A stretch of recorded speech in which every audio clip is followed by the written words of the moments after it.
মধুপুর বলে একটি গ্রাম ছিল। সেই গ্রামে একটি জঙ্গল ছিল। সেই জঙ্গলে একটি ডাইনি আর একটি ডাইনির ছেলে একদিন বলছে ডাইনির ছেলেটি, মা মা আমার তো বয়স হয়ে গেল, আমার বিয়ে দেবে না? আমরা কি ডাইনি বলে বিয়ে করতে পারি না?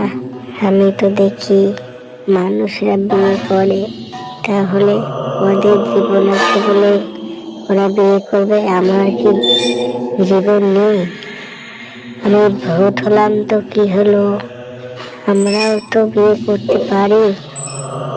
তাই বলছি মা, আমার জন্য একটি মেয়ে দেখো, আমি বিয়ে করবো মা। হ্যাঁ হ্যাঁ খোকা, তো চিন্তা করিস না, আমি তো আছি, আমারই চিন্তা আছে। আমার একটি ছেলে সোনার টুকরো, তার কি বিয়ে দেব না?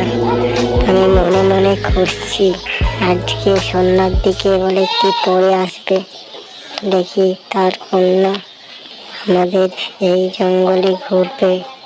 তাই বলল তোর দাদু, যদি সেই পরে কন্যা এই জঙ্গলে ঘুরতে আসে, তাহলে ধরে তোর সাথে বিয়ে দিয়ে দেব, তাহলে তুই অমর হয়ে যাবি, বুঝলি আমার সোনার টুকরো ছেলে।